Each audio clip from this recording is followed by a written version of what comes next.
be live. Um, Hey. so for everybody tuning in on iTunes, as this is loaded as a podcast, trying a bunch of new things today. So I feel like it's bound something's bound to come up. So hopefully we don't have any issues. Um, but I'm really excited to be back with Trena Little. Trena has let's see, Trina's been on the podcast before, where she's chatted about YouTube. And back then, as everybody knows, I was like, I really got to get into this YouTube thing. Fast forward years later, literally years later, and we asked Trina's team to step in and actually help us get started, because it was obviously something that I kept on saying I was going to do and never did. And so I needed somebody to hold us, especially me, accountable. So Trina's team came in and helped us.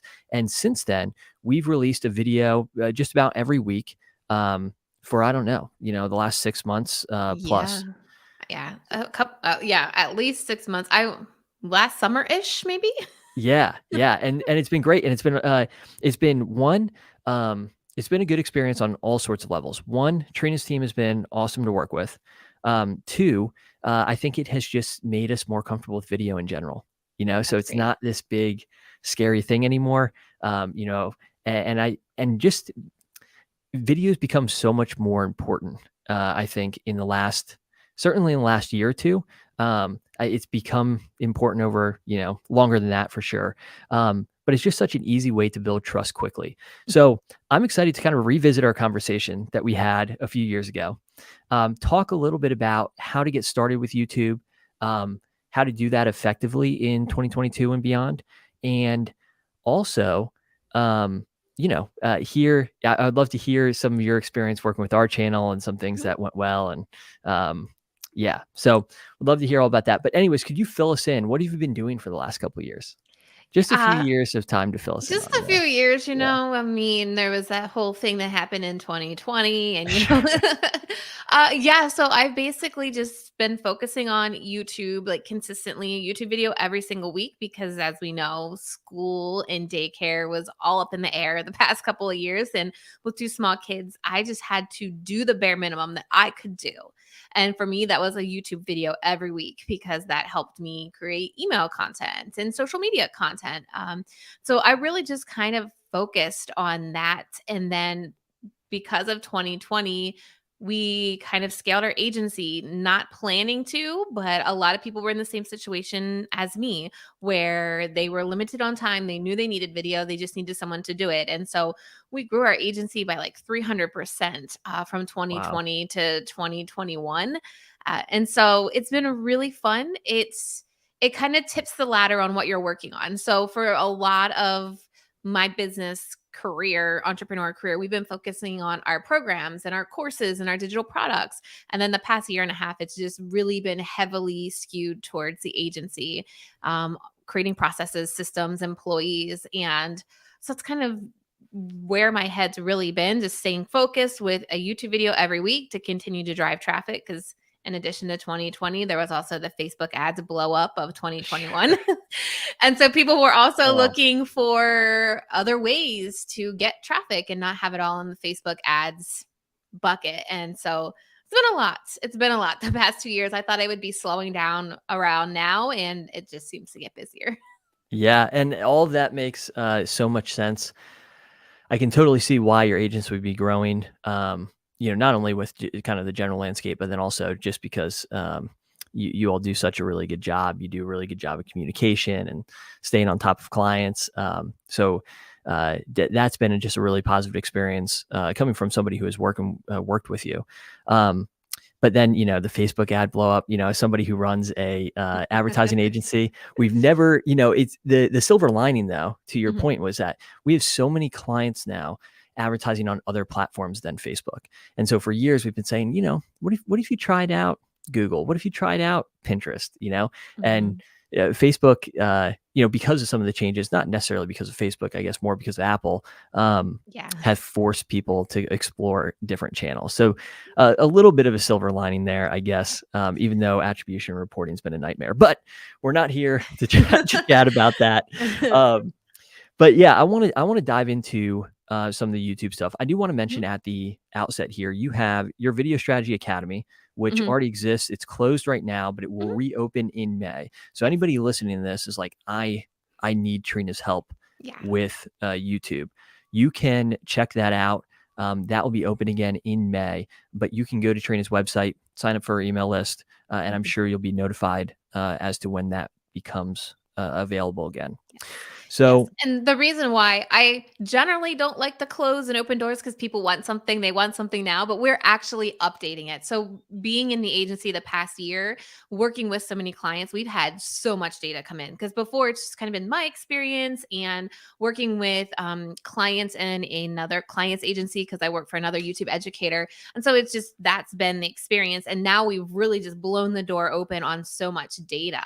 And so we're taking everything that we learned over the past year and updating the program right now. And so I'm just really excited to get it out there. Brand new stuff, up to date, like 2022, great information.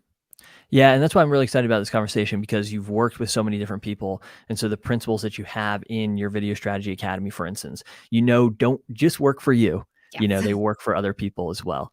So, Um, maybe you could just, this is sort of a softball question, Yeah. but, basically, is YouTube still worth it in Mhm. 2022? And I think, I get the same, typically the same response when I start talking about podcasting, where it's like, well, it seems like everybody has a podcast now. And Mhm. I don't know, should I do it? And I don't really like the video thing.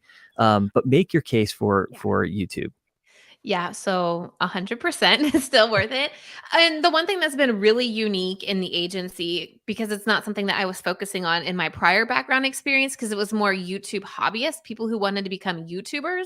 But in our agency the past year and a half, it's been 100% business owners, entrepreneurs, like just needing traffic to their offers, their one on one services. And so that's really opened our eyes to how to approach YouTube for business owners. But I definitely think it is because even within the past year and a half working with business owners, they come to us telling us, I'm getting traffic from YouTube. Like I log into my my digital shop analytics, and the number one traffic source is YouTube. And this is Hmm. coming from a channel with less than 30,000 subscribers.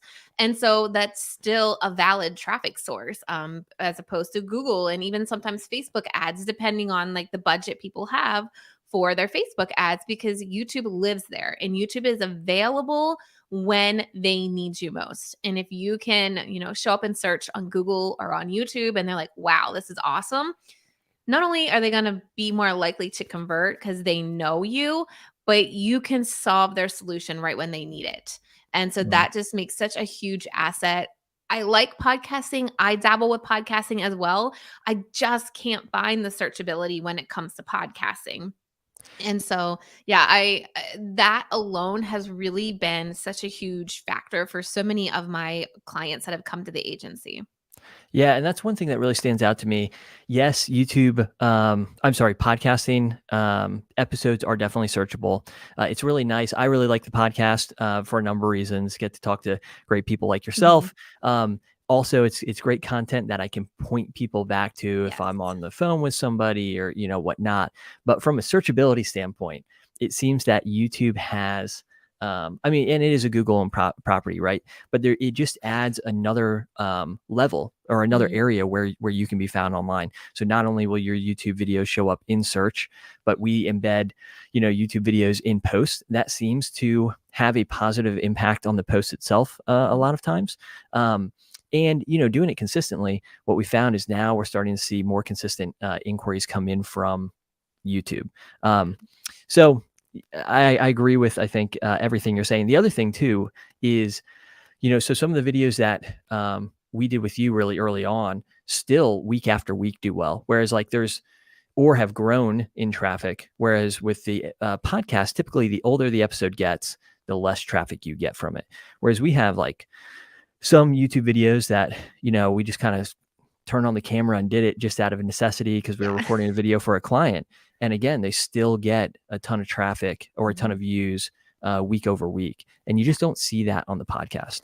Yeah, that's such a huge asset, even for me. I was doing some research. 2019, I have a video that still gets over, I think the last time I looked at my analytics, like 1,200 views a month from Hmm. 2019. And it's like, my post on Instagram from 2019 is not even being looked at. So it's just for somebody who really wants to not be working on creating so much stinking content all the time. It just alleviates a lot of that, hamster wheel of content creation. Yeah, awesome. Well, let's dive into it then. For somebody who is convinced they need to get back into YouTube, maybe they have a channel and it's kind of fallen by the wayside, Mhm. or they're starting from scratch. Can you kind of walk us through how you would instruct that person to get Mhm. started? Yeah, so it's kind of funny. I've been talking a lot with brand new people jumping into YouTube with Video Strategy Academy, and it's always seems like somebody is looking for this like secret. What is this YouTube secret? And I just have to kind of nudge them and say, you have to get videos on YouTube, because one of the main points in working with our clients we do every single month is a report, because this gives us the data on exactly what we should be focusing on, what we shouldn't be focusing on, and what's going to work for us in the future. And so without any data on YouTube or any recent data on YouTube, it's kind of really hard to figure out what that strategy should be, because it's like looking into a crystal ball, right? We can't see the future. And just getting test videos up on YouTube, like 6 to 8 videos on YouTube, so you can start getting data, seeing where YouTube is kind of categorizing you. That's going to be a big uh, first step. I know we have to just kind of get that perfectionism out of our head, that perfect equipment out of our head, and just create videos that your audience is asking for. I know you mentioned about you were sending people to podcast episodes when you get questions. Thinking about YouTube episodes is that as well. What are things that your audience is asking you that you can just start getting comfortable on video? So that's kind of like the first step is we just need to get some videos on YouTube. Sure. You did mention equipment, and I know people are, even though you said that, people are still saying, but like, okay, what equipment do I need? Yeah. Is there a sort of bare minimum, Yeah. when it comes to equipment that you would recommend? Yeah, your cell phone. I've gotten to a pinch a couple times, and I used to use this bigger camera, this Canon M50 with a couple $100 lens. And when I would record, it was blurry, and I get frustrated, and like, I'm not going to redo it. Whatever, I'm putting that video up blurry, and so tech started to be a struggle for me, and it caused me not to like doing videos because I had to set it up. So for a while, till I determined, what am I going to do to solve this problem? I use my phone for multiple videos on my YouTube channel. I bought, it's called a Loom. It's the brand's called a Loom Cube, and you can buy this creator kit that comes with a plug-in microphone with a little, square LED light and a tripod, and it's literally for basically TikTok creators, I would say. But I Sure. used it for my YouTube videos, and I use my cell phone. And some of those videos from my cell phone have some of the best audience retention, or one of the biggest growing videos on my channel. And so sometimes we forget that our cameras on our phone are great. And I like to minimize any kind of tech hurdles in my way. Yeah, and I think that's a really good reminder. I'd say for the podcast as well. I mean, it took me a while to get to a mic like this, but some of my most listened to episodes were on my old I forget what they call it, Snowball or Hmm. Snowflake. The Hmm. Blue Yeti or the Yeti, yeah. And Yeah. before that was the little Snowball mic, also from same company, Blue. So I definitely think but I had to learn that both for the YouTube channel and for the podcast, where I went through this. Well, I just need this mic, and then things will, and it's logically, it's like that doesn't translate into subscribers or Hmm. listens or whatnot. But I know it's a question that people are asking. So once you get content up on YouTube, Hmm. sort of what's the next step? Like, what are you looking at of those 6 to 8 videos that you have now up on Hmm. YouTube? What sorts of things are you looking at to determine, okay, where do I go from here? Mhm. So one of the things you want to be looking at is how well your videos are actually encouraging people to click on them. So some things that we look at is click-through rate. So how well our titles and our thumbnails are getting people to click, which is something, it's been a huge shift for a lot of business owners coming over to YouTube because they're so ingrained in SEO and Google SEO, and YouTube has really changed the way that they approach viewer behaviorship on YouTube. And you could literally have 0 SEO words in your title and still show up for that particular topic, because YouTube is basically listening to your video. So it knows what your video is about when you upload it. And it's looking for other metrics like if they show this to people on their homepage or in suggested, are they actually going to click on it? And then audience retention. Are people watching to the end of this video? Are people, liking it? Are people commenting on it? These are all positive factors. I like to think of YouTube as like Mario Brothers when you went down the green tube and you had to collect all these gold coins, trying to hit all these gold coins on YouTube to make your channel look more valuable. Because if you do, YouTube's going to do all the promoting for you. YouTube's going to put you on the homepage of the right people. YouTube's going to put you in suggested videos. And so I think it's really focusing on how can I pitch this video or market this video specifically for my audience and what would make them want to click on this video. As far as the video itself goes, Mm-hmm. is there, a magic number when it comes to how long the video should be, or, yeah, and I guess I'll stop there because I know Sure. that I deserves an answer. I probably get this question at least once a day. And there is no right or wrong answer. How we approach our content in my business and then in our agency is we think about, okay, what is the best title for this particular video that we can do? And then what is the content I need to have to follow up to promise on that title? If that title's pitching something really good, like clickable thumbnails in under 10 minutes. Obviously, that's got to be under 10 minutes. But if I'm like creating a YouTube strategy that drives more leads to your business, I need to make sure that video delivers on that title. And so, however long it ends up being is kind of however long it ends up being.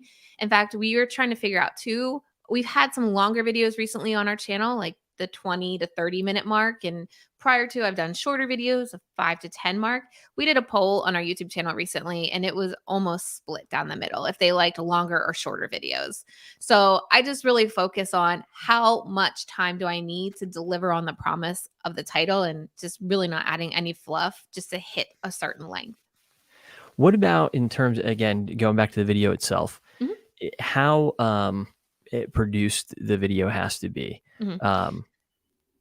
Yeah, Yeah, I'll leave it at that. that goes back to just getting videos up on YouTube. I definitely don't recommend, because I've gotten this question quite a lot this week speaking to some new students, not repurposing live videos. So not taking Facebook lives and putting them on YouTube, because it's just a viewer experience that people expect on YouTube.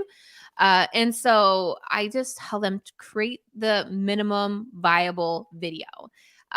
When we create what we call as our video game plan, I encourage them to, deliver their content in small little chunks. So it's easier for them to film. They don't have to memorize anything. You don't need a teleprompter. And then you can cut out your pauses in editing.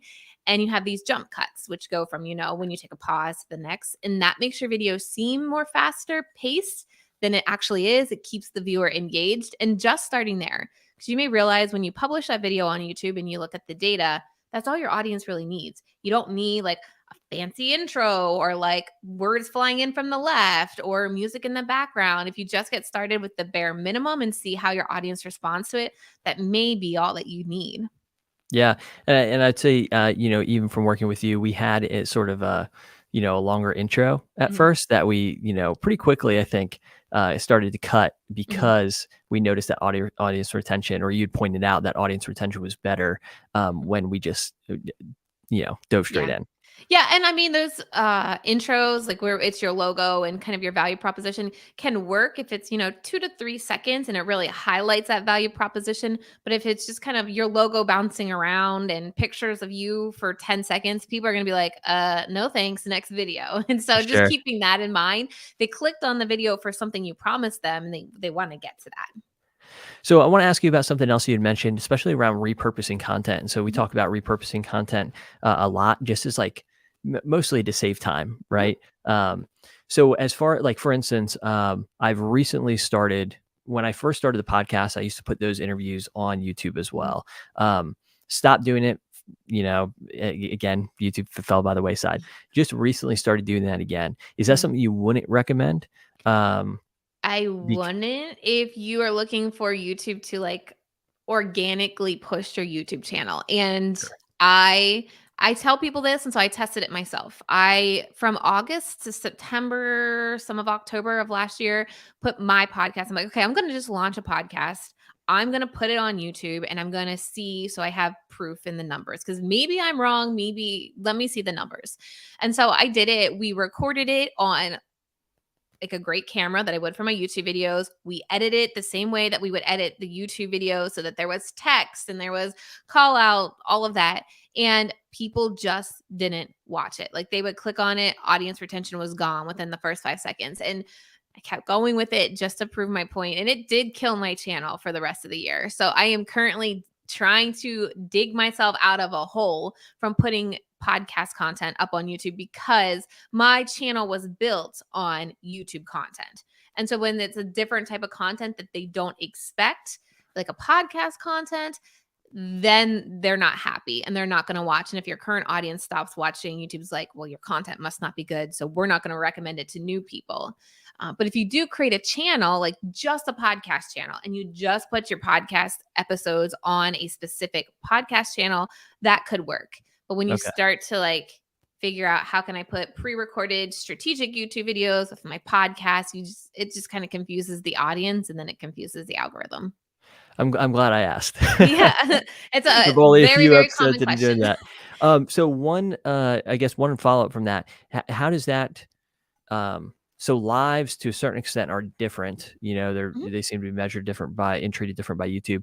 Would that be something I could mhm. still stream live to YouTube, Yes. or is it So something that we like to look at lives as community building content. And I have a client inside of Video Strategy Academy who she's blown her channel up by posting 2 videos a week, but one of those videos is a live. And then the other video is her strategic organic YouTube strategy. And so what happens is that pre-recorded video that goes out helps bring audience to her channel. And then mm, she does this live Sunday night where she's showing them, she's a DIY tumbler, like cups tumbler. I've been watching cheer, so not like gymnastics tumbling. And so I she was like, isn't all tumbling do it yourself? yeah, not gymnastics tumbling. And so she does these community videos and shares with them Sunday nights, how she does this, gives them some behind the scenes, and that builds community. Those typical videos don't necessarily bring new people in. It Mm, doesn't, work evergreen, but it builds a sense of community. So when she released her very first course in beta, she filled it up immediately because all of that community she built with that live streaming, they were done. They were like, as soon as she opened the doors or like gave them something to buy, they were in because they were there every Sunday listening to her and they were bought in. But still having those strategic YouTube videos need to be there to bring those people initially to your channel. yeah, wow. That's awesome. I mean, again, it just goes to show you how many different strategies there are within, YouTube itself. So getting back to the videos, and setting up your channel. So you start dialing in maybe, typical length of a video, what that looks like for Mhm, you. There are other things that you can do in your channel, like create playlists and mhm, your trailer. How important are those sorts of things in setting up your mhm. channel? Yeah, so when you're creating playlists, you really want to think, how can I get people to watch video after video after video? Because that makes your channel, again, more valuable to YouTube. If you can get them to the end of a video and they click on another video, that's like a bag of gold coins for you in Mario Brothers. And then if they go to another video. And so if you can think about how can I create a 3 to 4 video playlist that makes people to makes sense for the viewer and the viewer's journey to watch all for, that's like YouTube's going to push video number 1 to even more people because YouTube is like, if they are watching video number 1, they're going to watch video number 2 and 3. I can put more ads on those videos, so I'm going to make more money. That's YouTube thinking because that's what YouTube really wants to do is make money. Sure. And so definitely playlists. When it comes to channel trailers, sometimes I don't know if the juice is really worth the squeeze when it comes to channel trailers. Whereas what we look at doing if we have clients that already have videos, are there any specific videos that tend to convert people to subscribers? So is Mm. there a video that they have that is just like growing subscribers for them? We'll put that on the homepage. So if somebody new comes to the channel, that video automatically plays and we know, okay, it does a good job at getting people to subscribe. So we'll put that video there. Or if there's a video that has really good audience retention and end screen click, we know, okay, if we play that video, people are likely to watch to the end and watch another video. And so we could get somebody into kind of a binge session on their channel. So sometimes I don't know if the channel trailer is really worth it. If you do it, it needs to be only like 30 to 90 seconds, anyways. So those are just other ways to kind of check something off your list without having to do something extra. So next question, when it comes to building your channel, is how frequently you have to publish content. And Yes. I'm sure that's a question that you probably, if not get Yes. every day, then every other day. Yeah. I know for the podcast, for instance, one of the reasons I ask is because I remember we took a little break from the podcast, and when we came back, it was like hard getting the wheel turning again. Mhm. And of course, after the fact, figured out, oh, it's actually kind of a well-known fact in the podcasting No world that vacation in podcasting. exactly, iTunes, like they like you publishing content, it seems like at least once a week, right? Mhm. Um, is YouTube similar? Like, should you make Mhm. a commitment to publish content weekly, Mhm. biweekly? So I wouldn't say like the algorithm is going to force you to publish weekly, but I like to say kind of a bare minimum getting started is weekly because first of all, the more you start to do YouTube videos, the more you feel comfortable, you create your process, your systems.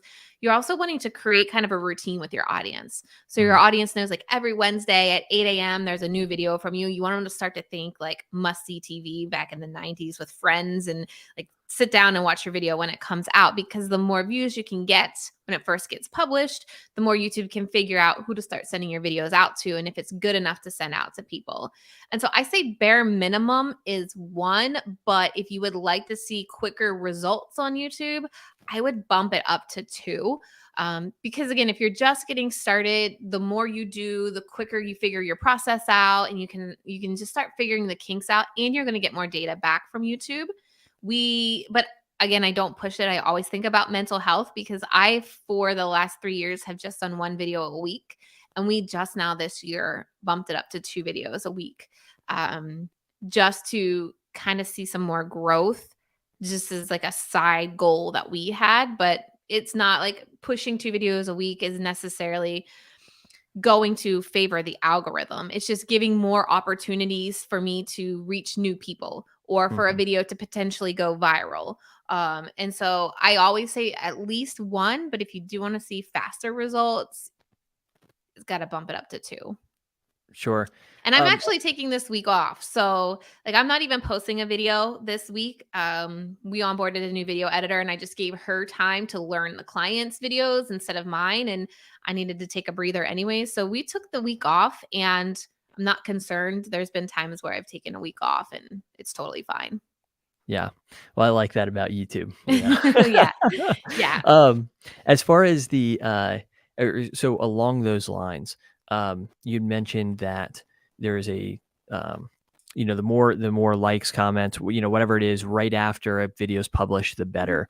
Is there a certain golden window, so to speak, where you're really hoping that people interact or engage with the video once it's published, so that it Mhm. gets, sort of Yeah. picked up by YouTube?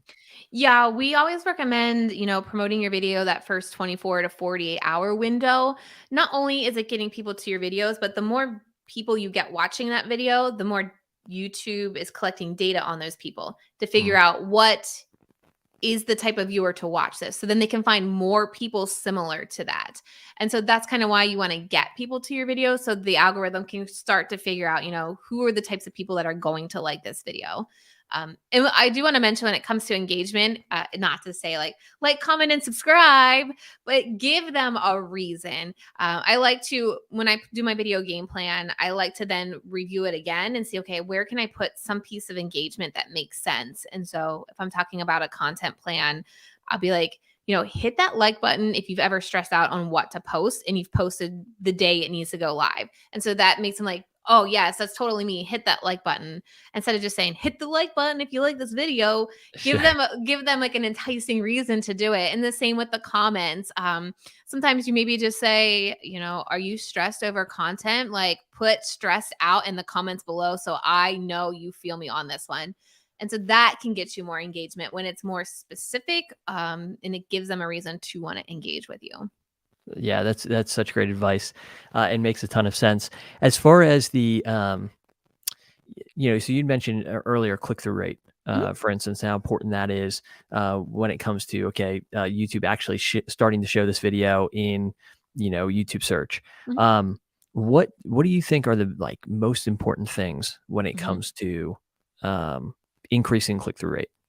Yeah, you definitely need to understand your audience. And so, one of the huge parts that I focus on in our program, Video Strategy Academy, that my clients inside of there kind of get angry with me because it takes so long to figure out, but you have to truly understand your audience and what they're going to engage with on YouTube, because that affects how you're marketing your videos. So your marketing is your title and your thumbnail. And so you just want to make sure, your thumbnail is going to usually be the first thing that they see. Is it positioned in a way that's going to cause your target audience to stop a second on that thumbnail? So we say, keep it to about 3 to 5 words max on that thumbnail. But how can you really illustrate in visual format kind of the outcome of your video so that they're like, that's what I want. And then they read Hmm. the title. And then with the title, like I said, it's not necessarily shoving keywords into it, but thinking BuzzFeed and like how BuzzFeed has titles to get you to actually do the quizzes or read the article. How can you do a title that's going to make them say, I have to watch this. I have to see what they're talking about. So like some of the ones that you'll see is like, this is the way to create a content plan in under 8 hours, or, this is the secret to a successful social media plan, or something like that. Instead of just saying how to create a social media plan, that's kind of Hmm. how you want to approach titles and thumbnails to help you with that click-through rate. Yeah, and I found it really helpful doing some searches and Yeah. seeing what kind of the top results are doing. I was thinking about one of the videos we recorded, which was like a WordPress versus Show It versus, might have been Mhm. Squarespace. I can't remember. But I went and looked at the top videos there, and this is after it was published. But it was like one of the titles was like, "Don't switch to Show It until you watch this," And I was like, Mm. it's such because they're doing the same thing, Yeah. But now I need to know, like, if I'm somebody who's considering Yeah. switching to Show It, like, I need to watch that video. Yeah. That's a Um, great example. yeah, it is. It's such a fascinating game of psychology, figuring all of Mhm. that out, right? And you do need to balance that though with clickbait. And so Yeah, sure. usually one of the biggest things we see is massive drop off in the first 5 to 10 seconds of the video. Mm, So you have to make sure you punch that video in the beginning, kind of pulling them along, right? Keeping them engaged and letting them know you're actually going to deliver on this promise. And so making sure it's not clickbait and that you kind of give them a little seed in the beginning to keep watching. yeah, and thumbnails. It's funny. I feel like people who are um, they really care about like design aesthetic suffer a little bit, Yes. and I just think Design we rules are certainly out the account. window with YouTube. Exactly, and there's so many different, you know, I think there's so many. We see that in the agency as well, in the advertising agency over at Till, is that people, you want to represent your brand well. Totally understand that. But you also, it doesn't matter if you're not catching people's attention, Yeah. And so, I know how hard that can be. Right. So if you are in the Video Strategy Academy or you are going to Trina for help, believe her when she gives you some advice around thumbnails for sure. One of the Um, positive things about thumbnails is when I started, YouTube was a really predominantly male dominated area. And so the thumbnails were worse yet back in like then. They would really recommend doing rainbow vomit colors, like really bright, ugly colors. And I'm like, I can't do this. it's gonna give me a migraine. This is so ugly. Like, this isn't what's going on Instagram. But as more and more people start to transition from Instagram and Pinterest over to YouTube, at least we can make thumbnails look a little bit better now. Yeah, for sure. So, as we wrap up here, what like for somebody who doesn't have a ton of time, they want to get this up and running. Um, you know, what would be your like kind of word of encouragement Yeah. to them? Yeah, just create videos that your audience is already asking for. And I mean, if you have blog posts that are already performing well, just take that content and put it on video, deliver it on video, because then you can also embed that video into that blog post and give it some more, SEO juice. I mean, I'm not an SEO expert, so that may not be the technical term, but just giving it a little bit more for Google to want to serve your blogs even more. So that's always a great place to start. But anything that's going to help your audience, like your current audience you have now. Because if you can get them watching, YouTube's going to start to understand who your audience is and find more people like it. And so it's just ripping the band-aid off and doing it imperfectly. Yeah, yeah, and I've said this so many times. One day I'll learn this lesson. Is I wish I would have started sooner. Yes. So, but Trina, I'm so thankful for your time. And again, I told you just before this episode even started, but your team's expertise in our account and just getting us started. I mean, even even just what we've learned, or how comfortable we've gotten around video since working with your team. Mhm. That alone is worth it. So really Agree. appreciate that. Could you tell people where to follow along, where Mhm. they can learn more about the Video Strategy Academy, and maybe with some resources they can check out as they're Mhm. waiting for that to open back up? Absolutely. Obviously, a load of free content on my YouTube channel. It's trenalittle.com/YouTube. It'll take you to my channel. I like to share a lot of behind the scenes on Instagram. So if you just follow me there, trenalittle.com/Instagram. And then the wait list, like I said, we don't generally like to do it, but we are updating it. So it's all fresh new content and we'll be releasing it in May. You can go to trenalittle.com/VSA for Video Strategy Academy and be the first ones to know when we open that up. Yeah, perfect. And it'll be live just in time for a good summer project. So I know Yes. everybody's busy right now as the weather's changing, Yeah. but this will be a great project for people to tackle in the summer. Trina, thank you again for your time. Thank you.